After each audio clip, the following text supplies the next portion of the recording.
The pig's snout was raw and pink when I found her at dawn, caked with fresh dirt and dried blood like a wound that had scabbed over too soon. She stood still when I approached, still in that way only animals get when they've seen something older than memory. Her body was stiff, nose hovering over a shallow hole behind the barn, eyes flat as if she'd already accepted what was down there. I watched the wind lift the hem of the tarp I'd nailed to the fence weeks ago, revealing the edge of the ditch she'd carved overnight. I hadn't buried anything there. I hadn't planted, but she dug like something called to her. She didn't look at me. Not once. Not even when I called her name, sharp and low like I always did. Just sniffed at the soft clay and pressed her weight into the earth again. I figured it was nothing. Maybe she'd smelled a mole or a snake nest, but something about the stillness caught behind my ribs. The morning was quiet, too quiet for July. No flies, no birds. Even the crows on the wires across the field sat with their wings low and heads cocked toward the barn. I told myself it was nothing, just the pig being stubborn. Still, I fenced off the area, tossed some feed to lead her away. She didn't move. That night, I dreamt I heard her digging, not with her hooves, but with mine, my hands clawing soil in the dark, pulling up clumps that pulsed like hearts. By the second morning, she bled through both front legs from scraping bone against rock. The ditch had doubled in size. A shallow pit now, 2 feet deep and wide as a coffin, full of churned-up red clay and something else, something brittle. I told myself it was just rootwood. I told myself a lot of things. The cows stood by the edge of the field, silent and stiff. Their eyes didn't blink, not once, not even when the pig let out a long, low grunt and shoved her face into ground again. That sound, it didn't echo. It just sat in the air, thick as oil. The wind didn't blow all day. Not once. The sky stayed white like old paper, and the sun felt distant, as if it weren't burning us so much as watching. By dusk, the hole behind the barn started to stink. Not of rot. No, rot is warm, soft. This was sharp cold, metallic, like rain that never came. I leaned over the pit, and that's when I saw it. A boot, leather, torn at the cuff. Sheriff's standard issue. The sheriff had gone missing 3 weeks back. Rode north to settle a boundary dispute. Never came back. We'd all said bandits or Apaches or the Canyon Trail. But there it was.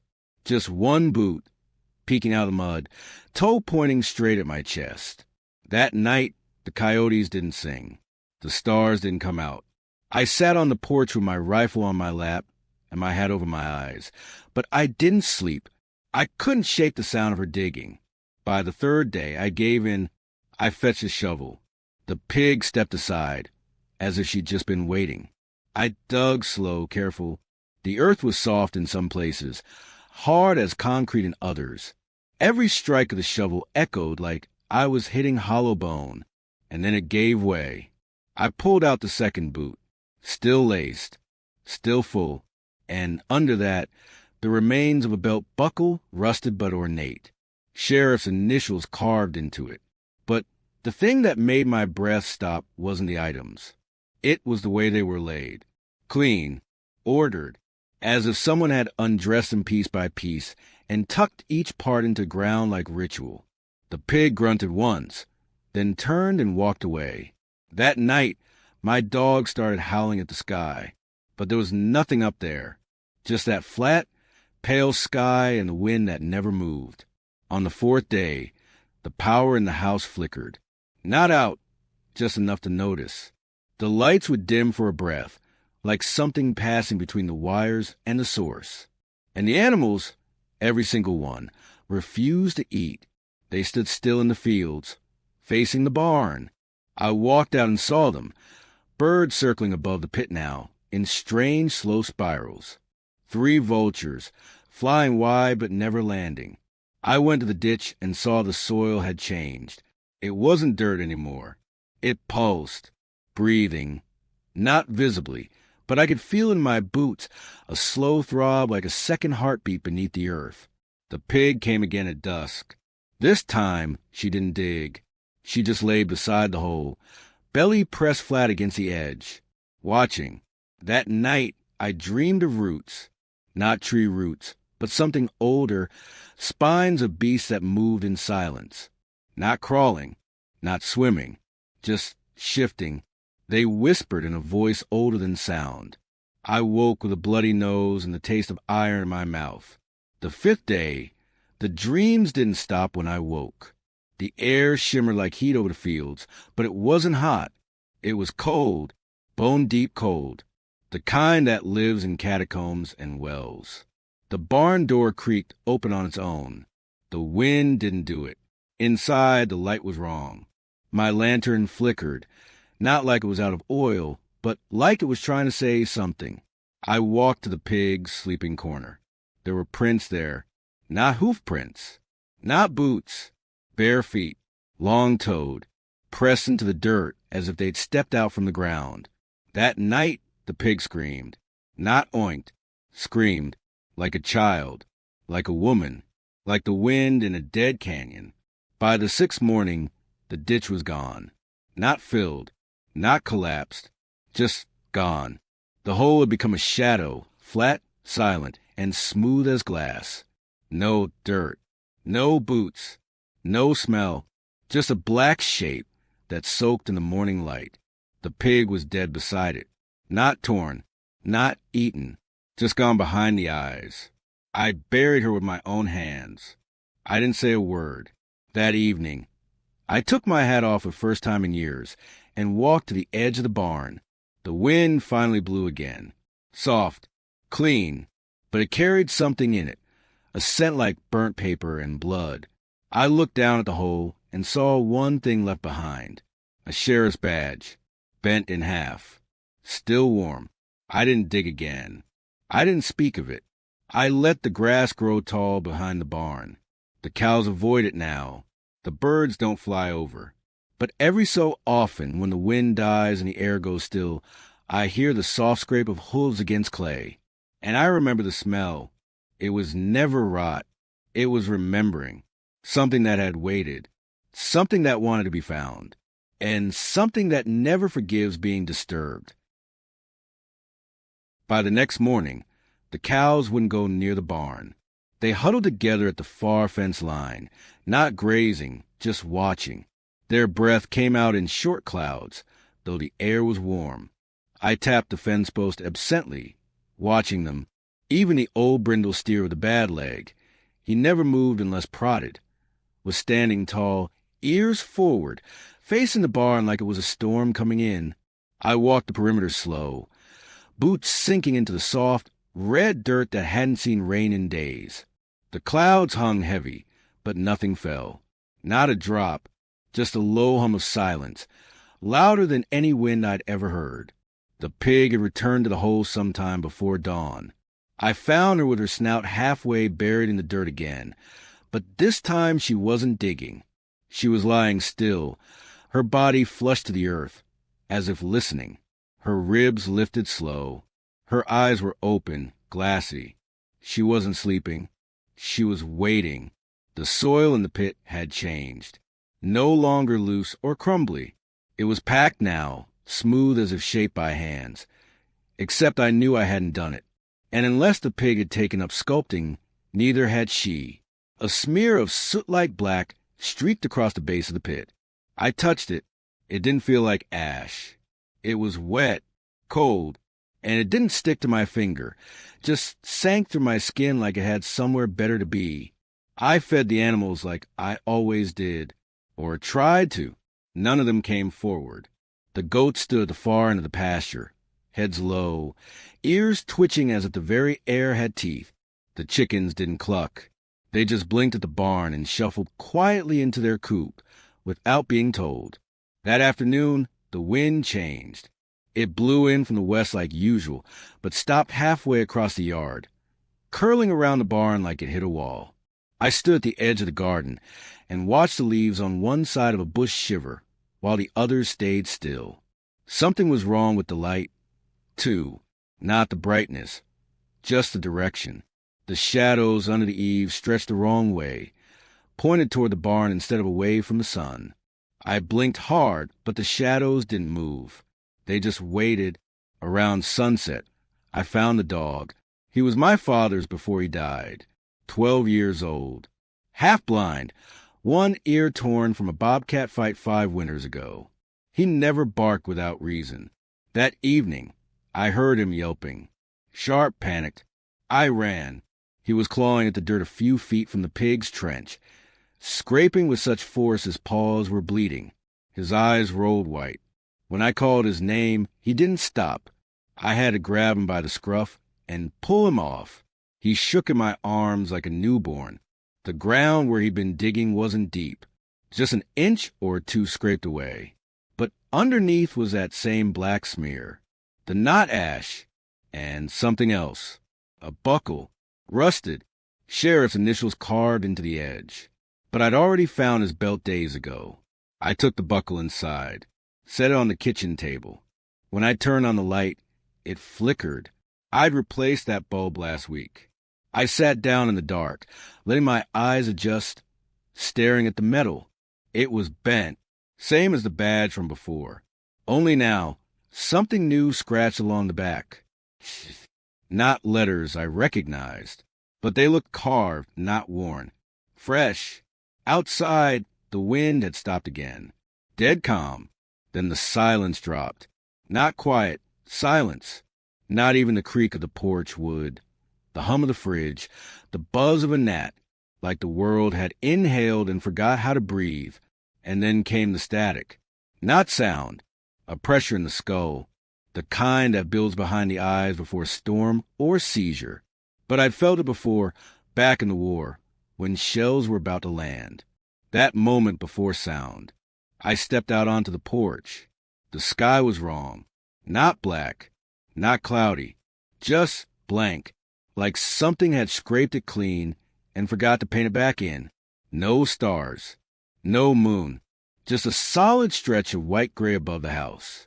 I looked toward the barn. She was still there, the pig, still listening. But something had joined her. The crows, dozens of them, perched silent on the ridgepole and the rafters. No cawing, no ruffling, just lined up, heads all tilted toward the hole behind the barn, watching. I called out, low, just to hear my own voice. The sound went nowhere, fell straight to the ground. The pigs don't cry. Not like that. But she did then. A deep, low moan that rose from her gut like it had been waiting for years. And then she stood and took one heavy step into the pit. I ran, not because I was scared. Not yet. But because I'd seen something move. Not her. The dirt. It shifted around her hooves, parting as if opening its jaw. But she didn't sink. She just stood there, heavy and calm. The crows didn't move. Not even when the wind picked up again, sharp and sudden. One last look from the pig. That was the first time she looked me in the eye. And what I saw wasn't panic or confusion. It was surrender. The wind howled once and then fell away. I blinked, and she was gone. No sound, no splash, no trace. Just that black smear in the dirt curling, like smoke around a vanished shape. I didn't move, not for a long time. The crows left all at once. No warning, no sound. Only the silence remained. And somewhere beneath the barn, something had started breathing. I didn't sleep that night. I didn't even sit down. Just stood at the window, one hand on the cold glass, watching the yard for movement. Nothing came. Not a breeze. Not a bird. Not even dust. The world had gone flat. Still, as if waiting for something to finish. Come morning, the pit was wider. No signs of collapse. Just clean edges, almost geometric. Cut through earth and root like something with intention had dug it. The soil around the rim had changed too. Darker, damp, the smell of rust and cedar, and something else I couldn't name. Not rot, not oil, more like an old book sealed in a casket.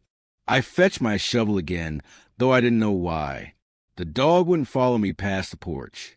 He stayed planted on the boards, watching, low growl in his throat like thunder rolling far away.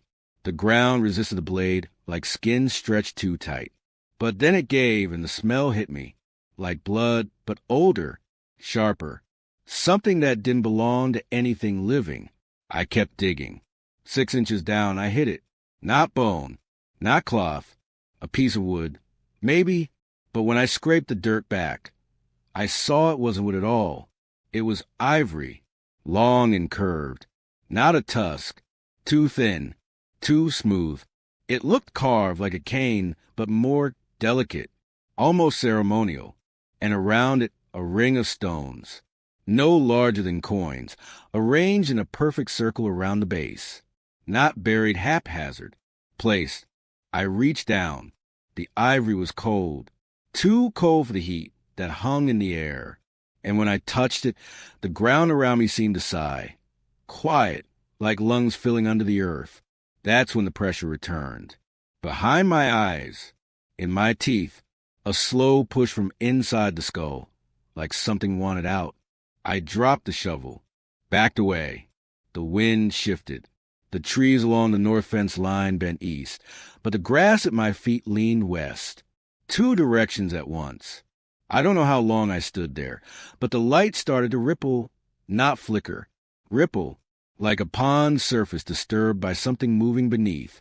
The cows lowed then, sharp and panicked, and I turned to find them all pressed against the farthest corner of the fence. One kicked and bucked, eyes rolled white. Another had torn its nose open on the barbed wire, trying to escape. I called out, but my voice felt small, like it didn't matter anymore. I turned back toward the pit. The ivory was gone. In its place, hoof prints. Not pig, not cow, not anything I'd ever seen. Each was longer than my boot, narrow at the toe, and set in a pattern too symmetrical, too neat, like someone or something had walked in circles just beneath the surface, waiting to be noticed. That night, I went into the barn for the first time since the pig vanished. Everything inside was wrong. The lanterns wouldn't light. The tools were rusted, though I'd oiled them last week. The hay in the loft had gone damp and black, and there were marks on the beams, on the floor, on the inside of the walls. Scratches, not clawed, not gnawed, drawn, long, arcing symbols like wounds made by memory instead of blade. Circles within circles, spirals, inverted stars, a triangle with no base. I ran my hand over one and felt the wood quiver. Then came the sound, not from inside the barn, from beneath it, a low hum, mechanical and organic all at once, not loud, but constant, like a generator made of breath. I moved slowly. My boots creaked against the planks. I made my way to the far stall, the one the sheriff had used when he stayed here during cattle drives. The door was open. I hadn't opened it. Inside, footprint again, same as before. Too long, too narrow, and in the hay, arranged neatly, the sheriff's coat, folded, clean, and on top of it, his gun belt, empty. The metal gleamed, untouched by dust. I knelt beside it, not sure why. I didn't want answers anymore. I just wanted understanding. I reached out, stopped just short of touching the leather. Then I heard it, my name, whispered low, like wind moving through wheat. No direction, no voice, just sound given meaning. I stood and backed away, and then the lights came on. Every lantern, every bulb, flickered to life with a pale blue glow, humming like bees in winter. And in their light, I saw something I hadn't seen before. A rope hanging from a barn center beam, coiled taut and freshly knotted. I never hung rope there. The shadows beneath it didn't stretch. They rose, slowly, quietly, as if remembering how. They didn't take shape, but they watched. I stepped back into the night air, sweat cold on my spine. Behind me, the barn door creaked shut on its own. The wind stopped again. The stars did not return. The next morning began without a sunrise. The horizon stayed a dull gray, like ash smeared across the sky, and the air tasted burnt, like the tail end of a lightning strike with no storm to blame. The animals had all clustered in the eastern pasture. Every last one of them. Chickens, cows, goats, even the barn cats, all facing the same direction, as if waiting for something they couldn't run from. I didn't feed them. I didn't bother trying. I just watched. Back behind the barn, the pit had changed again. The black soil now formed a perfect oval, smooth as polished stone. No debris, no loose dirt, just a shape, sunken 2 inches into the ground like it had always been there, and the land had simply remembered it. The strange part wasn't how clean it was. The strange part was how familiar it felt, like a place I'd stood before, maybe in a dream, maybe in another life. I stood at the edge and stared. Then I noticed the barn windows. They weren't reflecting the sky. They were showing something else. Inside the panes, I saw rows of antlers stacked like ribs. I saw a pale hand, long-fingered, unmoving, brushing across the hay. I saw a face, mine, only older, weathered past recognition, with eyes like dry wells. I blinked, and the image was gone. Inside the barn, the air was heavier than before. It clung to my skin, humid and buzzing, not warm, not cold, just present, like breath on the back of the neck. The scratches on the walls had multiplied. Symbols had filled in, lines connected. Now they moved, not visibly, but when I turned away and looked back, they'd shifted. One spiral had deepened, another inverted. The triangle now had a base, a language forming, or a mouth. In the center of the floor, the rope still hung, only now it twisted slowly on its own. Beneath it, something had been carved into planks, a groove, maybe a foot deep, perfectly circular. And inside that groove, teeth, small, human, laid out in a ring. They weren't stained. They were clean, whiter than anything else in that barn. And they hummed faintly, as if catching a vibration I couldn't hear. That's when the light began to bend. I looked up, and it was as if the space beneath the roof had widened, stretched, like the barn ceiling had pulled away into a dome. The air flickered, and the world twitched. Just once, like a hiccup in reality. I staggered back, boots catching on loose straw. Then I heard footsteps above me, in the loft, slow, deliberate, one after another. I hadn't gone up there since Pa died. I climbed the ladder, each rung colder than the last.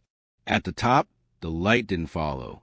The hay was soaked with that same black soil, but no hole, no leaks, no source. And in the center, a mirror, my father's.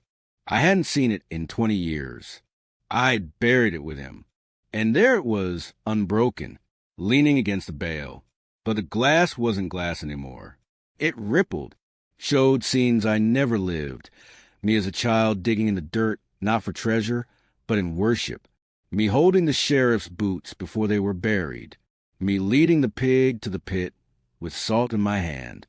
Me tying the rope in the barn. The mirror pulsed, each image faster than the last. And then it stopped, showed my reflection. But behind me, where no one stood, a shape loomed. Not quite a figure, not quite a shadow, just an absence, a wrongness.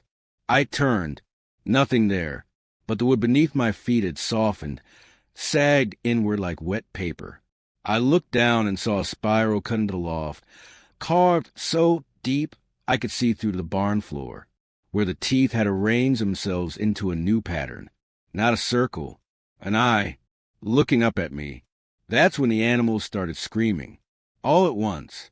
The cows lowed, the chickens shrieked, the goats slammed their heads into the gateposts. The barn cats howled, a sound I'd never heard from them, not pain, not fear, recognition. I ran outside. The sky had turned a shade of brown I can't describe. Not dirt, not smoke, just wrong. The clouds moved in reverse. The wind whistled straight down from above, and across the field, the cattle were running, not away from something, but toward the barn, stampeding, wild-eyed, Driven not by fear, but by need, they slammed into walls, into each other, into fence posts. Some fell, some rose again. The barn door swung open as if expecting them, but none of them entered. They stopped inches from the threshold, and then turned away as one, confused, lost. The spell had broken, but only for them.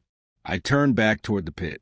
The oval of black earth now glowed faintly, pulsing like breath, and in the center something had risen, not from the earth, but through it, a spire of bone, twisted, towering, smooth as ivory, spiral like a shell, as tall as a man. It did not belong to anything of this world, and it hummed not in sound but in memory. The air bent around it, the shadows curved toward it. The barn leaned ever so slightly as if pulled, and I knew, whatever this was, it had always been here, waiting, and now it had started to wake. I didn't speak that morning, didn't shave, didn't drink my coffee. I just sat on the porch, hat in my lap, boots untied, and watched the wind move wrong across the fields. It didn't blow from one direction. It circled, swirled, turned back on itself like a dog sniffing something it buried long ago. The cows wouldn't look at the barn anymore, wouldn't even graze near it. They kept their backs turned to the black oval where the pit used to be, now a cradle of bone and breath. The spire in its center had grown taller overnight, 2 feet at least. It gleamed even in the gray light, like wet pearl or teeth held too long in the mouth. Around its base, the soil had cracked, long thin splits that fanned outward like a spider's web, but deeper, cleaner, too deliberate to be erosion. The house moaned once around midday, just a soft groan through the walls like it was exhaling. My dog ran under bed and didn't come out, not for food, not for my voice, not even when the floorboards buckled under my boots as I walked. In the hallway mirror, my reflection lagged. Not a trick of light, not sleep deprivation. It moved a second behind me, then froze, stared, eyes darker than mine. Smiling, I smashed the mirror with the butt of my hand and walked outside.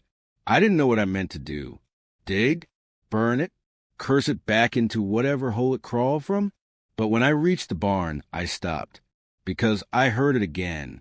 My name, this time not in wind or dream. This time from the earth itself. It came up through my boots, through the soles, through the blood in my calves. A voice without throat or tongue. Not male, not female, not human. It didn't command. It invited. And I understood. I walked around the barn, past the pit, toward the rusted pump that hadn't worked in 5 years. The one Pa built before he got sick. I turned the handle once, expecting the usual dry wheeze. But water came, clear, cold, and red. I stepped back.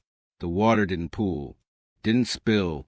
It climbed, up the pump's mouth, hung in the air, and from it a shape took form. A face, no features, just suggestion. Long lines where eyes might have been. A crack where a mouth would form if it remembered how. And it watched me, not with hunger, with memory. Then it whispered again, not with sound, with feeling. I felt my father's breath on my neck, my mother's voice singing before the fever took her, the wind through the cornfield in my boyhood. The sheriffs laughed the day we buried the time capsule beneath the barn for the town centennial. I saw it all, felt it all, and then it shifted, showed me what came after. My hands digging bone by bone, my voice reciting words I'd never learned, my body kneeling before the spire, weeping, not in fear, in worship. And then I saw the sheriff, bent backward like a snapped sapling. His eyes were gone, but his boots were clean, standing in the pit, smiling. I ran, but not away, back to the house, to the cellar. There, beneath the floorboards, I'd buried something long ago. A box, cedar, nailed shut. Inside, the town's founding map, some old bullets, and a letter from my great-grandfather. I'd never opened it. I did now. The ink was faded, but I could read enough. If it wakes again, the pigs will know first. Follow them. If the bones shine, it's already breathing. Do not feed it blood. Do not speak its name. And whatever it shows you, never agree. It always asks. It never takes. I dropped the letter. My breath came ragged, shallow. Not panic. Something else. Like the barn's air had followed me inside. I rose and went to the stove. Lit a fire. Took the letter, the map, the bullets, everything, and threw them in. The fire didn't smoke. It whispered. And for a moment, I thought I saw that same smiling sheriff face in the flames, nodding. I didn't sleep. I waited for nightfall. And when it came, the stars did not. The sky opened like a wound. A slit across the heavens from which no light came. The wind returned, strong now, rushing, carrying voices that weren't voices, just a suggestion of language, like a dream remembered too late. I stood at the barn doors. In my hand, Pa's old rifle, not for shooting, for balance, because I was going in. The doors opened without my touch. Inside, the rope hung lower now, brushing the floor. The teeth were gone, but in their place, a path of ash, leading into the pit. The spire pulsed, light without light, sound without sound. And I heard the voice again. Only now I knew what it wanted. It didn't want blood. It wanted witness. It wanted memory, story, continuity, a record, a soul that would kneel, remember, and never forget. And it asked me, with every breath in the barn, with every footfall behind my back that had no maker, with every beat of the heart I no longer trusted to be mine, would I join it? Would I become part of the land? Would I kneel before the thing that came before the cattle, before the trees, before the names carved into headstones? And for a moment, just a moment, I almost said yes. But I didn't kneel. I stepped back, slow, one foot, then the other, like I was wading out of deep water. My boots scraped the floorboard of the barn, and every sound I made echoed wrong, twice, maybe 3 times, delayed, like something below was repeating me just a beat behind. The rope above swayed, not from wind, from breath. The air felt thick, clouded with something that wasn't quite smoke or dust. It shimmered, faintly, like heat off metal, but the barn was cold. My bones ached from it. My teeth hurt from it. My dog howled outside, once, and then went silent for good. The spire in the pit had stopped growing. It stood still now, humming low, like a bell rung too long ago to still be heard. But I could feel it, in my chest, in my knees, in my molars. That hum was inside me. I stood there and stared at the pit. The spiral of ash was gone. In its place, a smooth, glassy circle, black, polished, perfect, like obsidian, but warm to the eye. It reflected nothing. Not me, not the rafters above, just itself. And then the circle moved, not visibly, but I knew, I felt it, like something beneath the barn exhaled and turned over in its sleep. I raised a rifle, not to shoot, just to remember who I was. And I said one word. No, not shouted, just spoke it. And the barn groaned. Every board flexed. Nails wept rust. The rope above me split at the knot and dropped like a dead limb. The windows shattered outward, not inward, like something inside had tried to escape and failed. And beneath my feet, the floor cracked, not caved, cracked, a long, jagged fall from wall to wall. Smoke rose through it, but not black, white, cold, and silent. The spire pulsed once more, then cracked. A hairline fracture ran from its peak to its base. Another, then another, until the whole bone structure trembled and fell inward on itself without sound, collapsing like brittle chalk into dust. That dust rose and hung in the air, and the voice was gone, not banished, not defeated, just quiet, like a choir dismissed. Outside, the wind picked up, a real wind this time, dry, western, smelled of mesquite and grass and coming rain. The cows had returned to the near pasture. The chickens clucked again nervously. The dog never came back out, but I found him the next morning, curled beneath the porch, still breathing, eyes open and wet with a fear he couldn't name. I boarded up the barn, didn't burn it. I thought about it, lit the match and everything. But something inside me knew it wouldn't help. Fire wouldn't unmake what had made its home here. It would only anger it, remind it. So I sealed it, nailed the boards slow and careful, one after another, in silence. I salted the earth around the pit, poured vinegar into the cracks, laid Pa's rifle across the threshold, barrel pointed inward, and I planted sunflowers, dozens of them, all around the black circle where the spire had stood.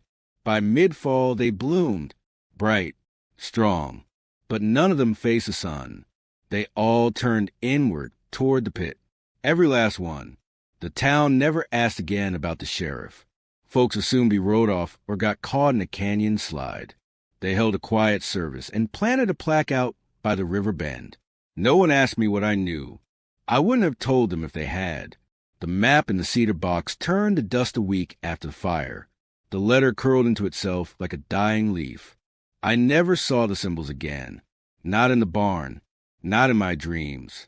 But sometimes, on certain nights, when the wind goes flat and the air hangs heavy, I see a shimmer on the horizon, like heat off stone, and I swear the grass bends toward it. Even now, when I walk the fence line alone, boots soft in the dirt, I feel it, watching, waiting, remembering. Not angry, not hungry, just patient. I buried the sheriff's badge beneath the sunflowers, wrapped in cloth, folded with care. I said a few words, but nothing sacred. And as I placed the final shovel of dirt, I looked up and saw the cows standing still again, watching, but not afraid, just respectful, like they understood something old had passed here, and something older still remained. The sky that night was clear. The stars returned. The moon hung heavy. The wind blew straight. And behind the barn, where the land once trembled, there was only silence. Not peace, but silence. And sometimes that's the best we can ask for.